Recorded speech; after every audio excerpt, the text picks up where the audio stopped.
देखिए, आज के इस वीडियो में हम लोग डिस्कस करेंगे कॉमन एरर्स को। कई सारे लोगों का ये क्वेश्चन होता है कि हम बहुत सारी इंग्लिश की ग्रामर की बुक्स पढ़ चुके हैं, कई सारे कोचिंग इंस्टीट्यूट्स को जॉइन कर चुके हैं और हर एक टीचर्स का कॉन्सेप्ट है, सिलेबस है या ग्रामर की क्लासेस है, सब कुछ पढ़ चुके हैं। और कुछ लोग ऐसे भी हैं, कुछ बच्चे ऐसे भी हैं जो 5 से 10 साल हो गए उन्हें ग्रामर पढ़ते-पढ़ते, उसके बाद भी उनकी कॉमन एरर्स सॉल्व नहीं हो रही हैं। तो मैं इस वीडियो के थ्रू आपको समझाने की कोशिश करूंगा कि कॉमन एरर्स को सॉल्व करने की क्या अप्रोच होती है। अब आप ये मत समझना कि मैं यहाँ पे कुछ नया बताऊंगा, नहीं। जिस भी टीचर से, जिस भी बुक से, जहां से भी जो भी आपने पढ़ा हुआ है, वो बिल्कुल ही सही पढ़ा हुआ है। अब बस अंतर इतना है कि आपने केवल और केवल ग्रामर पे फोकस किया है। ग्रामर का मतलब आपने केवल कॉन्सेप्ट से फोकस किया है।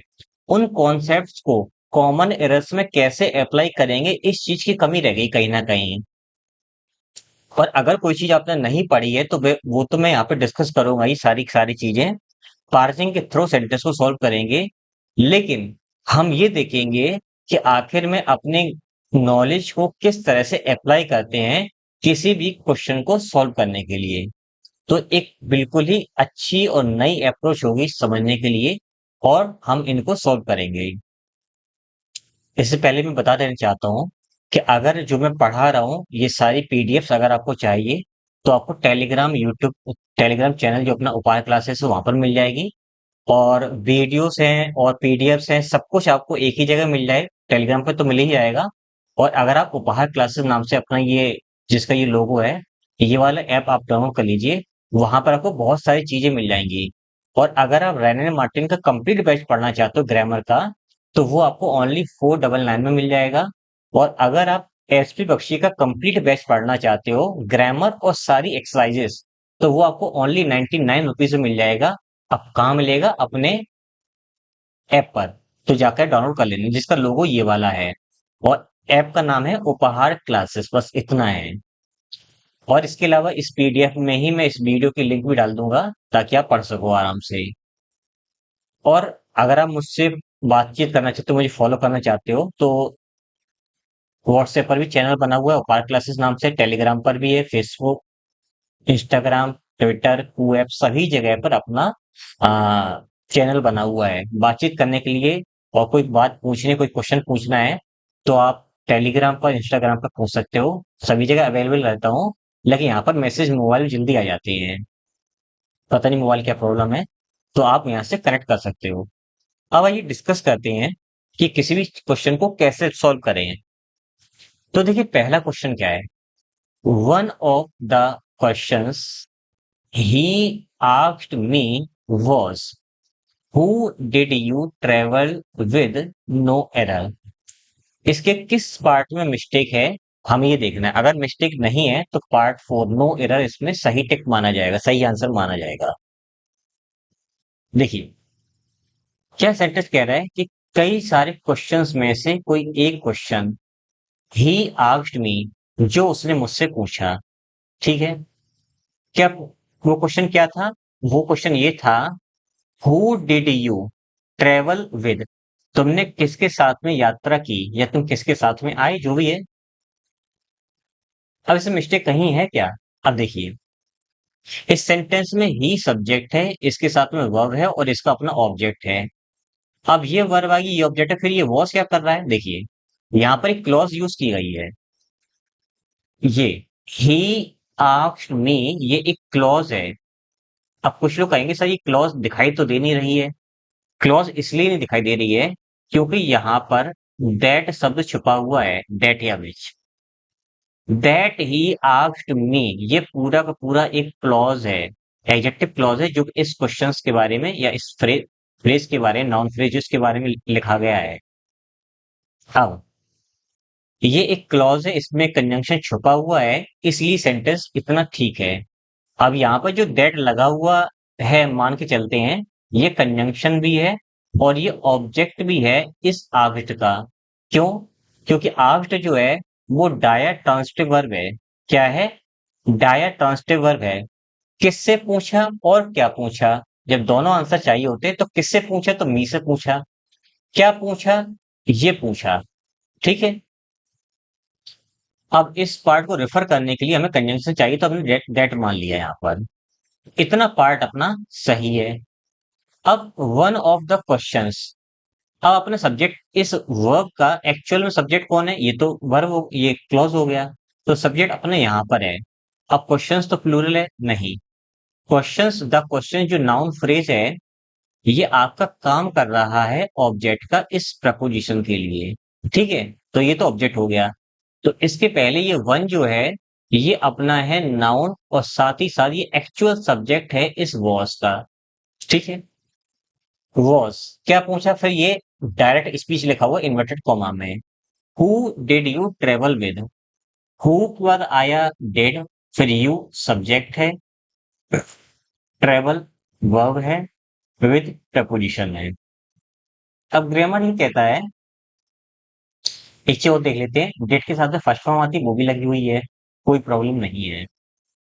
तो ग्रामर ये कहता है कि अगर हमें हु या होम का यूज करना है, हम वहां पर होम लेके चलते हैं क्योंकि हमें होम के बारे में ही डिस्कस करना है। अगर सेंटेंस के स्टार्टिंग में प्रपोजिशन लग जाए तो फिर होम ही रहेगा हर हालत में। अगर हम इस प्रपोजिशन को उठा करके पीछे रख देते हैं तो इस होम को हम हु में कन्वर्ट कर देते हैं, जो कि स्ट्रक्चर बिल्कुल सही लिखा हुआ है, इसमें कोई एरर नहीं है। इंटेरोगेटिव है इसलिए क्वेश्चन मार्क भी लगा हुआ है, और सेंटेंस में यहाँ पर कोई भी एरर नहीं जिस हिसाब से मैंने ब्रेक किया है। तो इसमें नो एरर निकल के आता है, इसमें कोई एरर नहीं है। अप्रोच आपकी सेम यही होनी चाहिए तभी चीज आपको समझ में आएगी। और दूसरी बात, यहाँ जो कंजंक्शन छुपा हुआ है, बहुत से लोग सोच रहे हैं सर कंजंक्शन छुपा क्यों दिया है। इसलिए छुपा दिया है कि जो ऑब्जेक्टिव केस के कंजंक्शन होते हैं, ये आस्क्ड का ऑब्जेक्ट था तो हम उसको ओमिट कर सकते हैं। आप देखना बहुत सारे सेंटेंसेस में होम छुपा हुआ होता है, बहुत सारे सेंटेंसेस में विच छुपा हुआ होता है। ये दैट होम विच जब ऑब्जेक्ट, ये और ये जब ऑब्जेक्ट बन जाए और ये तो ऑब्जेक्ट ऑलरेडी है ही, तब इनको हम ओमिट कर देते हैं। लेकिन विच है, दैट है, हु है, जब ये एक्चुअल में सब्जेक्ट ही होते हैं तब इनको हम ओमिट नहीं कर सकते किसी भी तरह से। ये रूल है। क्लियर हो गया होगा आप लोगों को। अब अगला देखते हैं। आई नो, मैं जानता हूं किसे, किसी डॉक्टर को, मैं किसी डॉक्टर को जानता हूं। यू आर रेफरिंग टू, यानी कि मैं डॉक्टर जानता हूं जिसके बारे में तुम बात कर रहे हो। अब समझिए, मैं फिर से बोल रहा हूँ हिंदी, आप हिंदी समझ जाओगे। मैं उस डॉक्टर के बारे में जानता हूँ जिसके बारे में तुम बात कर रहे हो। तो यानी कि जिसको तुम जानते हो और जिसके बारे में मैं सुन रहा हूँ, हम दोनों उस डॉक्टर को जानते हैं। डॉक्टर जो है वो निश्चित कोई डॉक्टर, एक डेफिनेट डॉक्टर है। तो ए जो है वो बता रहा है कि किसी डॉक्टर को, यहाँ किसी डॉक्टर के बारे में बात नहीं हो रही है, एक डेफिनेट डॉक्टर के बारे में बात हो रही है। इसका मतलब यहाँ पर जो ये जो है ये ए हटेगा और द लगेगा, क्योंकि डेफिनेट डॉक्टर के बारे में बात हो रही है। और एक सेंटेंस ये है और एक सेंटेंस ये है, दोनों बीच में कंजंक्शन नहीं है, फिर से वही बात। इसलिए नहीं है क्योंकि जो ऑब्जेक्टिव केस के प्रोनाउन होते हैं, है ना, वो छुपे हुए होते हैं। तो यहाँ पर हु जो है, हुम जो है छुपा हुआ है, उसका टू जो है पीछे लगा दिया गया है। तो ये सेंटेंस में एरर जो है वो दा के लिए है। और अगर आपने मेरे प्रोनाउंस के लेक्चर्स देखे हैं, जो कि मैंने कंप्लीट कोर्स पढ़ा रखा है यूट्यूब पर, उसमें मैंने बताया है, जब पहले कोई सेंटेंस लिखा जाए और उसमें जिस इंसान के बारे में बातचीत हो रही है उसी के बारे में आगे कुछ लिखा जाए, तो ये फिर डेफिनेट हो जाता है, वो निश्चित कोई इंसान हो जाता है, निश्चित कोई वस्तु हो जाता है। तो उस सेंस में जब वो डेफिनेट हो ही गया है तो फिर वहां पर ए और एन नहीं आएगा, क्योंकि ए और एन इंडेफिनेट के सेंस में यूज होते हैं। तो यहाँ पर द आपका करेक्ट आंसर होगा। पार्ट टू में आपकी मिस्टेक है। समझ में आ रहा है ना आपको। ठीक है, अगला।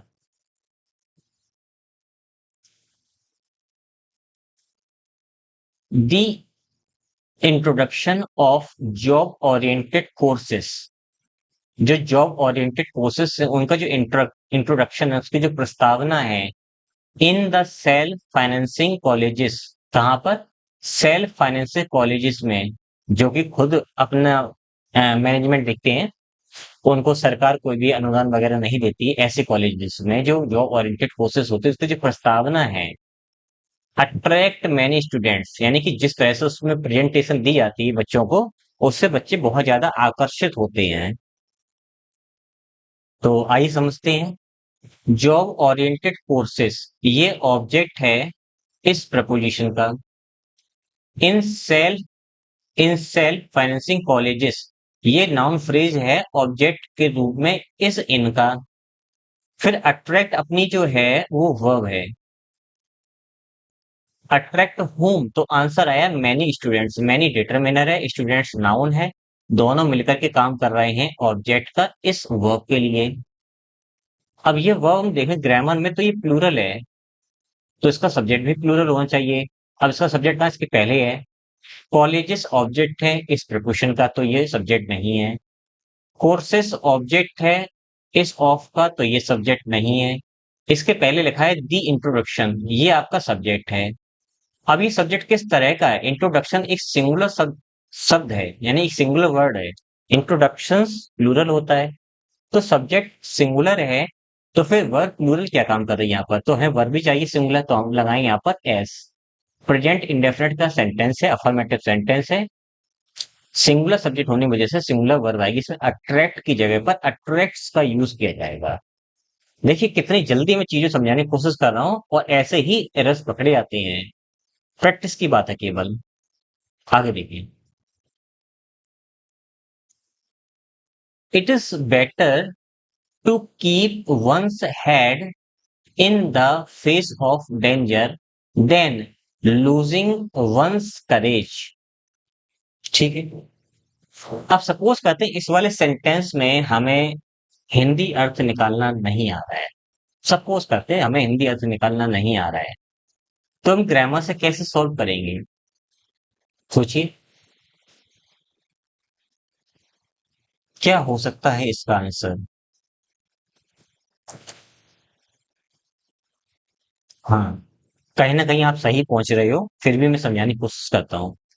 देखिए ग्रामर के पॉइंट ऑफ व्यू से देखें तो यहाँ पर एक इन्फिनेटिव यूज हुआ है, और इन्फिनेटिव बाद उसका अपना एक ऑब्जेक्ट यूज हुआ है जो कि यहाँ तक लिखा हुआ है ये।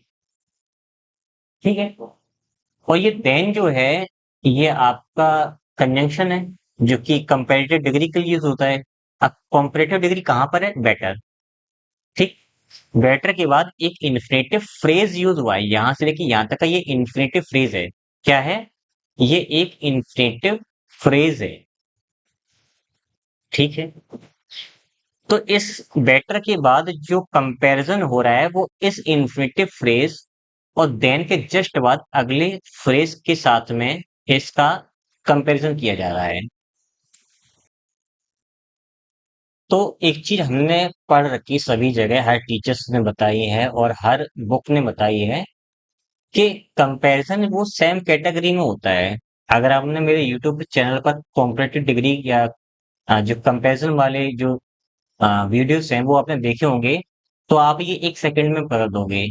अब जिन्होंने नहीं देखा है या जो जिनको नॉलेज नहीं है उनको मैं बता देना चाहता हूँ कि किसी पर्सन का कंपैरिजन किसी पर्सन से होगा। वो noun pronoun pronoun pronoun pronoun और नाउन हो सकता है।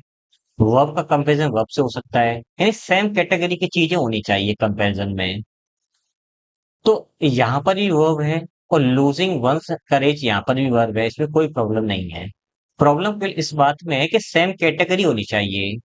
कैटेगरी का मतलब है कि जेरंड अगर है तो जेरंड की कंपेरिजन जेरंड से होगा। इन्फिनेटिव का कंपेरिजन इन्फिनेटिव से होगा। तो जब यहाँ पर इन्फिनेटिव ले लिया गया है तो आगे जेरंड का काम नहीं होगा। अब यहाँ पे केवल दो कंडीशन अप्लाई होती है, इन्फिनेटिव आएगा। या तो आप ऐसे कर दो, टू लूज। ठीक।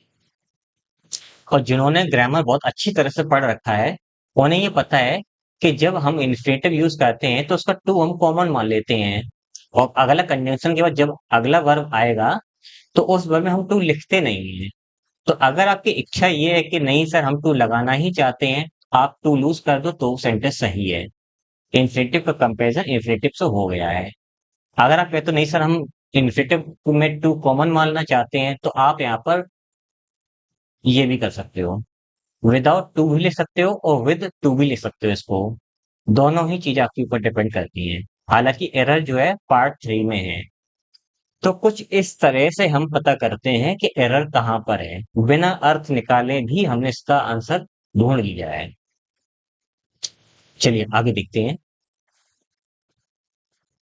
To die with honour is better than live with dishonour. मतलब बेइज्जत होकर के जीने से अच्छा है कि सम्मान से जान चली जाए।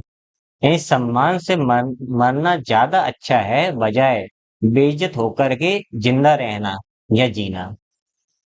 अभी तो कुछ जो मैंने बताया था वही बात यहाँ पर फॉलो हो रही है। क्या हो रही है? वही बात यहाँ पर फॉलो हो रही है। अब हमें ये चेक करना है कि इन्फिनेटिव का कोई मिस्टेक है क्या। यहाँ पर कंपैरिजन किया जा रहा है। एक इन्फिनेटिव यहाँ पर यूज की गई है और अगली इन्फिनेटिव यहाँ पर यूज की गई है, बस यहाँ पर टू लगाया नहीं है। जो अभी मैंने बताया था वही यहाँ पर बात फॉलो हो रही है। तो इसमें तो कोई एरर दिखाई नहीं दे रहा है। अब इसमें क्या नो एरर है? अभी सोचने वाली बात है। तो सोचिए क्या हो सकता है इसका आंसर। देखिए, जहां तक इसमें हम देख पा रहे हैं कि इन्फिनेटिव का कंपैरिजन इन्फिनेटिव से हो रहा है। टू छुपा दिया है, बिल्कुल ठीक है, इसमें कोई प्रॉब्लम नहीं है। बैटर के साथ में देन लगता है, कोई इसमें प्रॉब्लम नहीं है। इन्फिनेटिव सिंगुलर माना जाता है इसलिए इज भी लगा हुआ है, तो भी कोई प्रॉब्लम नहीं है। और विद ऑनर और विद डिसऑनर ये भी फ्रेज बिल्कुल सही लिखे हुए हैं। इस हिसाब से इस सेंटेंस में कोई भी एरर नहीं है। पार्ट फोर आपका राइट आंसर होगा। अगला, it is I who is blame who is to blame for this bad situation. यानी कि वो मैं ही हूं जो इस बात के लिए रेस्पॉन्सिबल हूं, जो इस बात के लिए रेस्पॉन्सिबल है, मतलब हूं इस बुरी सिचुएशंस के लिए। अब देखिए, सबसे पहली बात आपके मन में ये आंसर आ रहा होगा कि सर यहाँ पर इनसे जो आपकी क्लॉज होती है उसके कंजंक्शन के बाद जो वर्ब आती है वो जस्ट उसके पहले वाले वर्ड के अकॉर्डिंग आती है। आई है तो एम आएगा, ही है तो इज आएगा, यू है तो आर आएगा। अब इसमें क्या किया जाए? तो देखिए, इसमें प्रॉब्लम ये है कि पहली बात यहाँ पर आरोप लगाना नहीं है, इसका मतलब है रेस्पॉन्सिबल। ठीक है, ब्लेम का एक अर्थ रेस्पॉन्सिबल भी होता है कि इस पूरी बुरी परिस्थिति के लिए मैं ही जिम्मेदार हूं, इसका यह अर्थ है। तो जो आपका एग्जाम में जो आंसर आया था इसका, तो उन्होंने ये कहा था कि यहाँ पर इज ही सही माना जाएगा। हालांकि देखा जाए तो यहाँ पर एम सही माना जाता है, लेकिन उन्होंने ये कहा था कि यहाँ पर इज ही सही माना जाएगा। तो ये क्वेश्चन थोड़ा डिस्प्यूटेड है। आप सोच सकते हैं कि इसमें क्या सही आंसर हो सकता है। और आपको जो सही लग रहा है कि इसमें एग्जाम में ये मानना चाहिए था, आप वो कमेंट कर सकते हो कि इज सही है यहाँ पर कि एम सही है, वो आपको बताना है। अगला, Gauri told me his name after he left. जब वो चला गया तब गौरी ने उसका नाम बताया कि वो कौन था। ठीक है,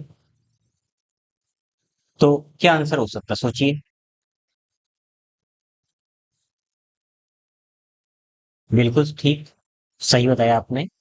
देखिए, इसमें क्या है कि इसमें दो चीजें हैं। यानी पास्ट के दो टेंस, इसमें सेंटेंस लिखे हुए, दो टेंस के सेंटेंस लिखे हुए हैं, जिसमें से एक काम पहले हुआ है, एक काम बाद में हुआ है। जो बाद में होता है उसके साथ में हेड लगता है, और जो पहले होता है, मतलब बात का मतलब, मान के चलिए कि एक काम ये हुआ, एक काम दो हुआ, ये पहले हो चुका तो ये हेड से बनेगा। उसके बाद जब दूसरा काम हुआ जो जो उसके बाद का है, जो पहले माना जाएगा, वो है सेकंड फॉर्म में यूज होगा। अब इसे देखिए, गौरी ने उसका नाम बताया जब वह चला गया, तो जानने का काम पहले हुआ, बताने का काम बाद में हुआ। तो जो बिल्कुल पहले हुआ उसको हेड से लिखते हैं, तो यहाँ पर क्या होगा? ही हैड लेफ्ट, ये आपका सही आंसर होगा। जनरली सबको आता है। अब मैं फिर से एक बार क्वेश्चन आपसे पूछता हूँ, कुछ लोगों ने कमेंट भी किए हैं कि यहाँ पर क्या सही आंसर होगा। देखिए, देखा जाए तो एग्जाम में इस भी सही माना गया था, लेकिन ये गलत है। क्यों गलत है? क्योंकि जो आपका क्लॉज होता है, या आपकी रिलेटिव क्लॉज होती है, वो अपने एंटीसीडेंट पर डिपेंड करती है, जो कि ये आपका आई है, और आई के अकॉर्डिंग ही सारे शब्द लाएगा। तो यहाँ पर क्या होगा? यहाँ पर होगा आपका एम। पहली बात तो सही, जो मैं ग्रामर के पॉइंट ऑफ व्यू से बता रहा हूँ, बिल्कुल सही आंसर। दूसरी बात, यहाँ पर हुम आएगा कि हु आएगा? तो यहाँ पर हु ही आएगा। हु क्यों आएगा? आप ये चेक कर लिया कीजिए कि यहाँ पर अगर हम ध्यान, जैसे मान चलिए यहाँ पर आई है, या फिर यहाँ पर यू है, कुछ भी है, ठीक है। आप ये चेक कीजिए कि इस शब्द के बाद यहाँ पर हु लिखा हो चाहे हुम लिखा हो, इसको छोड़ दीजिए। इसके बाद अगर सब्जेक्ट लिखा है एक और, जैसे मान चलिए ही लिखा है या यू लिखा है ना, या शी लिखा है, और उसके बाद आपकी वर्ब लिखी हुई है, उसके बाद आपकी एक और वर्ब लिखी हुई है, मतलब एक अगला सेंटेंस लिखा हुआ है, तो फिर यहाँ पर हुम आएगा। अगर उसके बाद अगला सेंटेंस ना लिख करके वर्ब से सेंटेंस शुरू हो रहा है, तो इस वर्ब को सब्जेक्ट चाहिए, तो यहाँ पर हु आएगा। अगर डायरेक्ट वर्ब आ रही है, सब्जेक्ट चाहिए, तो हु आएगा। डायरेक्ट सब्जेक्ट फिर वर्ब और आगे का सेंटेंस लिखा हुआ है, तो हुम आता है। तो दो मिस्टेक यहाँ पर बन सकती थी, लेकिन मिस्टेक एक ही है। इच की जगह एम आएगा, और हु अपना बिल्कुल सही है। राइट आंसर आपका ये है। लेकिन मैंने आपको सोचने के लिए टाइम दिया कि आप सोच के बताइए। तो कुछ लोगों की कमेंट्स आ गई थी, इसलिए मैं सोचा कि आपको सही आंसर बता दिए जाए। और इसका तो आंसर बता ही दिया है, अब अगला देखते हैं। John would have told you the truth.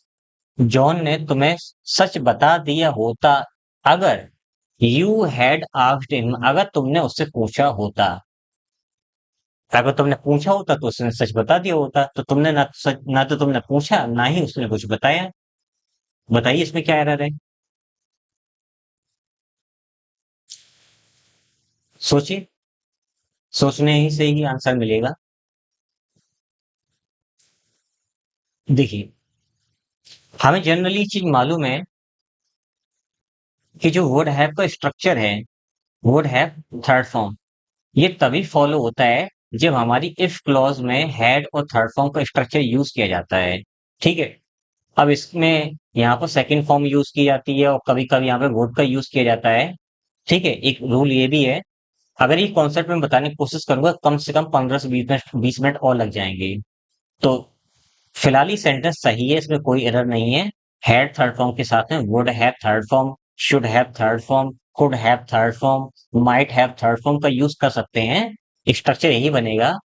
लेकिन एक स्ट्रक्चर ये भी होता है। अब अगर आपको ये बहुत गहराई से समझना है, तो आप कंडीशनल सेंटेंसेस पढ़ लेना चैनल पे जाकर के। उसमें इसके ए टू जेड मैंने रूल्स बता रखे हैं। तो फिलहाल इसमें कोई भी एरर एरर नहीं है। अगला, माई सिस्टर हैज रेड। मेरी सिस्टर पढ़ चुकी है क्या? Pages after pages of the Bible. Bible का उसने एक एक पेज जो है वो पढ़ लिया है।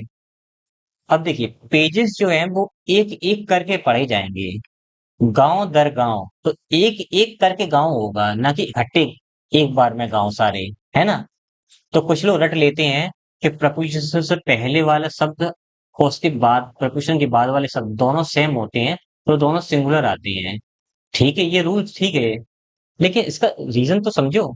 रीजन ये है कि प्रपोजिशन से पहले बाद में जब सेम वर्ड यूज होते हैं, इसका मतलब एक एक करके काम हुआ है, एक एक करके। और जब एक एक करके काम ही हुआ है, तो फिर प्लूरल क्यों लिखोगे? इसलिए एक एक के सेंस में वहां पर हम लोग सिंगुलर वर्ड ही यूज करते हैं। तो पेजेस आफ्टर पेजेस ना होकर के पेज आफ्टर पेज होगा, क्योंकि एक एक करके पढ़ा जा रहा है। इसलिए यहाँ पर पार्ट 3 में मिस्टेक है। अगला देखिए, your success in the IAS examination depends not only on what papers you have selected. यानी आईएएस में तुम्हारी जो आईएएस का एग्जाम है, उसमें जो सक्सेस है, वो ना सिर्फ इस बात पर निर्भर करती है कि तुमने कौन सा पेपर चुना है, बल्कि on how you have written written them, sorry यहाँ पर रिटन सिंगल वर्ड है, ना सिर्फ इस बात पे डिपेंड करता है कि तुमने कौन सा पेपर सिलेक्ट किया है, बल्कि इस बात पर भी डिपेंड करता है कि तुमने उसको कैसे लिखा है। और नो एरर। अब इसमें जो मिस्टेक बनती है वो आपको कहीं ना कहीं मेरे ख्याल से दिखाई दे रही होगी। बहुत ही सिंपल सेंटेंस है, 3 लाइन्स का सेंटेंस, इस पे मत जाइए। आप कॉन्सेप्ट पे जाओगे, आपको आंसर मिल जाएगा। कैसे कॉन्सेप्ट पे पहुंचेंगे देख लो। योर सक्सेस, ठीक है, इन प्रपोजिशन है। DIES एग्जामिनेशंस, ये आपका ऑब्जेक्ट है, नाउन फ्रेज है ऑब्जेक्ट का इस प्रपोजिशन का, ये सब्जेक्ट बनेगा नहीं। डिपेंड्स सिंगुलर वर्ब है जिसमें एस लगा हुआ है। अब इसका सब्जेक्ट कौन है? सक्सेस। सक्सेस सिंगुलर है तो वर्ब भी सिंगुलर, बिल्कुल ठीक है। Not only on what papers you have selected, यानी एक क्लॉज लिखी हुई है, नाउन क्लॉज है, और उसके पहले ऑन लगा हुआ है, और इस कंजंक्शन के पहले यानी बाद में ऑन लगा करके एक क्लॉज लिखी है। तो इसका जो पेयर है बट ऑल्सो, उसके बाद भी एक प्रपोजिशन आएगी जो कि यहाँ पर ऑन दिया है, फिर एक क्लॉज लिखी होगी, वो भी लिखी हुई है। तो भाई इसमें एरर तो कोई है ही नहीं।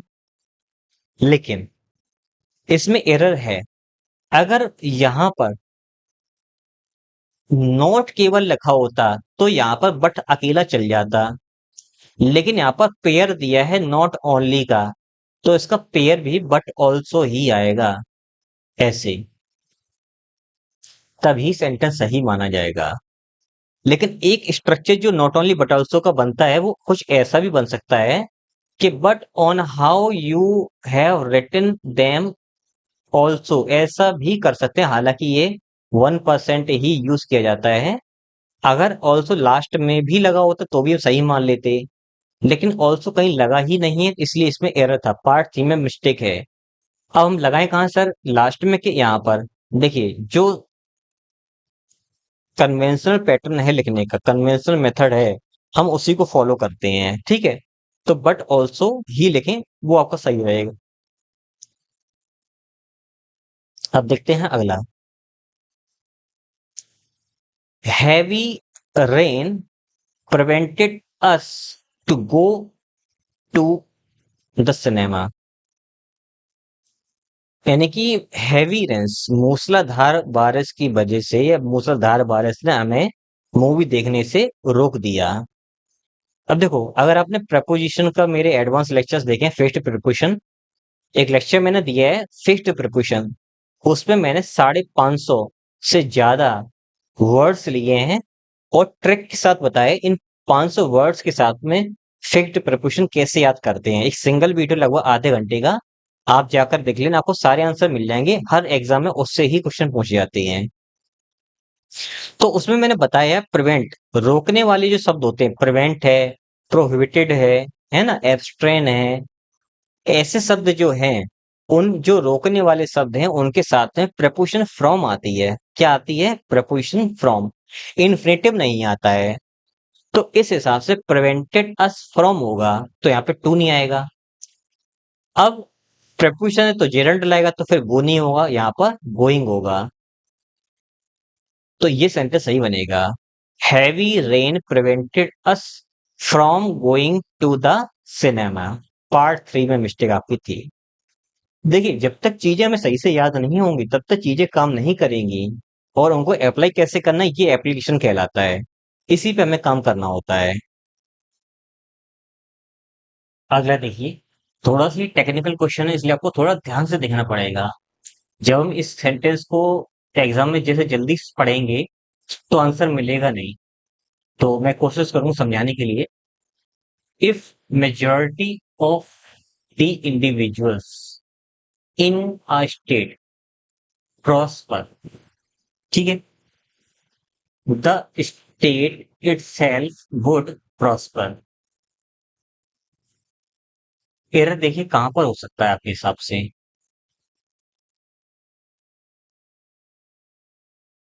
ठीक है, कोशिश करते हैं एरर निकालने की।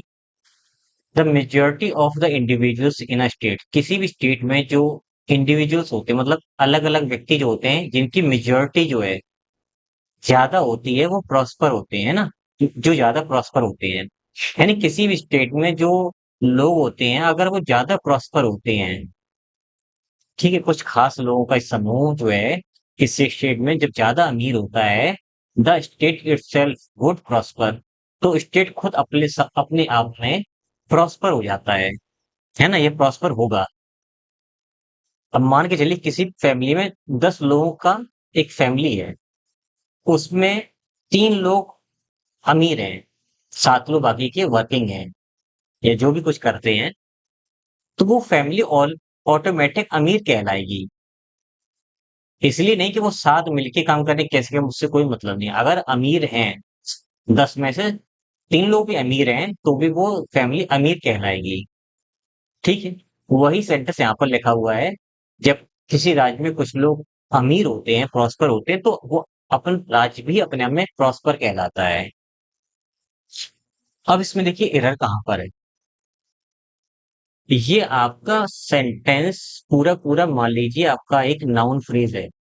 क्या है? नाउन फ्रेज, जो कि काम कर रहा है सब्जेक्ट का। इसका वर्ब कहाँ है? प्रॉस्पर, ये इसकी वर्ब है।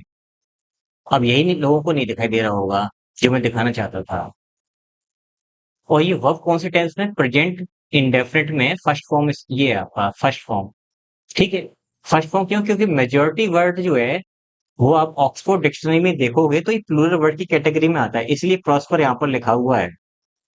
याद रखना, प्रेजेंट इंडेफिनिट का सेंटेंस है।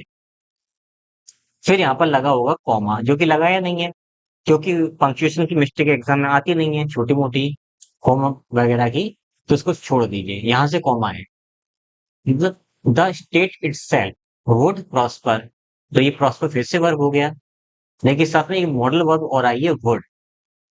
अब जिनको ग्रामर याद है उनको मैं बता देना चाहता हूँ कि जब इफ क्लॉज के साथ में प्रेजेंट का सेंटेंस यूज होता है, तो आगे विल या सेल यूज होता है मेन क्लॉज में। ठीक है? ये जिनको ग्रामर याद है उनके लिए। दूसरी बात, जब आगे का सेंटेंस प्रेजेंट में चल रहा है, तो ये वाला सेंटेंस पास्ट में नहीं जाएगा। कि जब वो लोग प्रॉस्पर हैं, तो स्टेट खुद अपने आप में प्रॉस्पर होगा, होगा, है ना? तो यहाँ पर वुड नहीं आएगा, बल्कि विल आएगा। ये मिस्टेक थी। अब इसमें कहाँ का क्या क्या नहीं दिखाई दिया। एक तो प्रॉस्पर एक वर्ब है, इसके बगल में कॉमा, ये दो चीजें नहीं दिखाई दी होंगी। और ये दो चीजें ना दिखने के कारण ही बाकी सेंटेंस बिल्कुल सही लग रहा होगा। तो ऐसे इसको पकड़ना था हम लोगों को, एरर को। फिर अगला देखते हैं। If motorists do not observe the traffic regulations, जो व्हीकल चलाते हैं, अगर वो ट्रैफिक रेगुलेशंस को देखेंगे नहीं, इसको ध्यान नहीं देंगे, तो क्या होगा? They will be stopped, ticketed and have to pay a fine. उनको रोका जाएगा, है ना? रोका जाएगा, एक तो उनको टिकट दिया जाएगा, और उनको उन पर फाइन लगाया जाएगा। ये सब चीजें होंगी। तो आप अंदाजा लगा सकते हैं इसमें कहाँ प्रॉब्लम हो सकती है सेंटेंस में। सोचिए थोड़ा सा। देखिए यहाँ पर जो कॉन्सेप्ट निकल के आता है वो पैसिव वॉइस का है, और वही एरर है। आइए देखते हैं क्या एरर है। जो व्हीकल चला रहे हैं, ठीक है, जब वो नियमों को नहीं माने जाएंगे, तो दे कौन है? वे लोग जो व्हीकल चला रहे हैं। क्या किया जाएगा? उनको रोका जाएगा। पैसे स्ट्रक्चर यूज हो रहा है, ध्यान से देखना। ठीक है? उनको रोका जाएगा, उनको टिकट दिया जाएगा, ऑफिसर के द्वारा, गवर्नमेंट के द्वारा, जो भी है। And have to pay a fine, और फाइन उन्हें देना पड़ेगा। देखिए, जब बात बिल्कुल ठीक है कि फाइन वे ही देंगे, इसमें कोई प्रॉब्लम नहीं है, लेकिन जो मैं समझाना चाहता हूँ उस चीज को समझने की कोशिश कीजिए। ये पैसिव में लिखा हुआ है, ये भी पैसिव में लिखा हुआ है, फिर एंड कंजंक्शन लगा हुआ है। इसका मतलब आगे वाला भी स्ट्रक्चर पैसिव में चाहिए। सेम स्ट्रक्चर फॉलो किया जाता है ग्रामर में। तो ये स्ट्रक्चर पैसिव में है ही नहीं, ये तो एक्टिव में लिखा हुआ है। अब इसको हमें पैसिव में ले जाना पड़ेगा। कैसे ले जाना पड़ेगा? यहाँ पर have to pay a fine की जगह क्या करना पड़ेगा? इस फ्रेज का क्या अर्थ निकल रहा है कि उन्हें फाइन करना पड़ेगा, फाइन देना पड़ेगा। तो यहाँ पर सीधा सीधा हम पैसिव स्ट्रक्चर यूज करेंगे, FINED, ऐसे, स्टॉप्ड, टिकटेड एंड फाइंड, ऐसे। अब देखिए तीनों का स्ट्रक्चर बिल्कुल सेम है यहाँ पर, इसमें कोई एरर अब नहीं है। तो पार्ट 3 में एरर थी, पैसिव वॉइस के स्ट्रक्चर में प्रॉब्लम थी, बाकी कोई प्रॉब्लम इसमें नहीं थी। आगे देखते हैं। ही आस्क्ड, उसने पूछा, सपोजिंग इफ, मान करके चलो कि यदि, मान करके चलो कि यदि he fails what he would do, अगर वो फेल हुआ तो क्या करेगा? इसको मैं थोड़ा सा स्ट्रेस देके बोला है ताकि आपको याद आ जाए इसमें क्या एरर है। तो देखो इसमें एरर जो है वो बिल्कुल सिंपल है। क्या एरर है बताइए?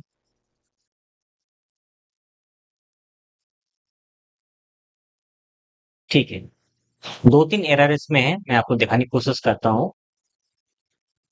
देखिए इस सेंटेंस में क्या है कि सपोज, सपोज कह रहा है कि अगर ऐसा हो जाए तो क्या होगा, अगर ऐसा हो जाए तो क्या होगा। और फिर यदि का भी अर्थ वही है, अगर ऐसा हो जाए तो दो सेम मीनिंग वाले वर्ड एक साथ यूज नहीं होते, जिसको सुपरफ्लूअस बोलते हैं अपने ग्रामर के एक चैप्टर के अंदर। आपको एरर समझ में आ गई होगी। तो कुछ लोग कहें सर यहाँ पर इफ नहीं आएगा, बिल्कुल सही है, लेकिन इतने में बात खत्म नहीं हो रही है, अभी आगे और देखिए। यहाँ से इफ हटेगा, और दूसरी बात यहाँ पर एक सेंटेंस और लिखा हुआ है, फिर कंजंक्शन के साथ में एक सेंटेंस और लिखा हुआ है। इस सेंटेंस को इस कंजंक्शन ने जोड़ा है, तो इस सेंटेंस को कौन सा कंजंक्शन जोड़ेगा? इसका कंजंक्शन छुपा भी नहीं सकते क्योंकि सेंटेंस में आगे शब्द लिखे हुए हैं। तो हमें लगाना पड़ेगा दैट। दैट किसके लिए? इस सपोज के लिए नहीं है, इस सेंटेंस के लिए है जो कि आस्ट के साथ में जोड़ा हुआ है, बीच में एक शब्द डाल दिया गया अलग से, इसको अगर भूल जाइए तो ये अब सही होगा। He asked that he feels what he would do. ठीक है, लेकिन इतने से भी बात खत्म नहीं होगी, अभी एक एरर और है। पहला एरर इसको करते सॉल्व, यहाँ पर आ जाएगा दैट।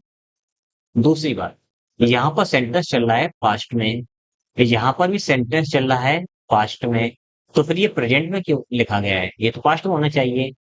तो यहाँ पर यूज होगा फेल्ड। आप सही अपना सेंटेंस बनाओ। अगर आपका मन कह रहा है कि सर यहाँ पर हम इफ ही चाहते हैं और दैट हम ना लगाएं तो क्या करें? इसका भी बहुत ही सिंपल आंसर है। इसका भी एक सिंपल सा आंसर है कि आप यहाँ पर सपोजिंग इफ की जगह पर सिर्फ दैट की जगह इफ लगा दो, if he failed, he asked if he failed, कैसे कर सकते हो? अब क्योंकि ये इनडायरेक्ट स्पीच लिखा हुआ है और इनडायरेक्ट स्पीच में इफ को फॉलो नहीं करते हैं, इसलिए हमें दैट लगाना पड़ेगा। तो दैट इसलिए बिल्कुल सही माना जाएगा यहाँ पर, और फेल्स की जगह फेल्ड होगा, बाकी सेंटेंस अपना करेक्ट हो जाएगा। तो मैं कोशिश कर रहा हूँ समझाने की कि आपको एरर समझ में आने लगे, और उम्मीद भी ये कर रहा हूँ कि अब आपको एरर्स दिखने भी लगे होंगे। ठीक है, आगे देखते हैं। लो सारे खत्म हो गए हैं। तो यहाँ तक हमने चीज़ों को डिस्कस किया है, और एक-एक पॉइंट को आप समझिए कि किस तरह से चीज़ों को हमें समझना चाहिए और कैसे-कैसे एरर निकालते हैं। जब ये कॉन्सेप्ट्स आप समझोगे, कुछ लोग कहें सर ये इतना ग्रामर तो हमें आता ही नहीं था, तो मैं आपको एक राय देना चाहता हूँ कि आप यूट्यूब चैनल पर, जो अपने यूट्यूब चैनल पर एक प्लेलिस्ट है संपूर्ण पेड इंग्लिश ग्रामर, इस पीडीएफ के अंदर भी मैंने उसकी लिंक दे रखी है। आप जब टेलीग्राम पर जाओगे या अपने ऐप पर जाओगे, ये वाली, ये लिंक दे रखी है, इस पीडीएफ के अंदर मिल जाएगी। और ये पीडीएफ जो है आपको इस ऐप पर, और इसका यही वीडियो भी मिल जाएगा, और टेलीग्राम पे यही वीडियो और यही पीडीएफ दोनों मिल जाएंगी। इसके अंदर सब कुछ दिया गया है, आप इसको ज्वाइन कीजिए और सब कुछ समझिए अच्छी तरह से कि कैसे कैसे चीजों को समझा जाता है। जो मैं एरर्स निकाल रहा हूँ, आप बिलीव नहीं करोगे, जो यूट्यूब पे मैंने कंप्लीट कोर्स पढ़ा रखा है ग्रामर का, उससे ही सारे एरर्स एग्जाम में आ रहे हैं, और आप भी सॉल्व करना सीख जाओगे, बस आपको समझना पड़ेगा। तो आप चीजों को तैयार कीजिए और उन पे काम कीजिए। अब मिलते हैं किसी नेक्स्ट वीडियो में।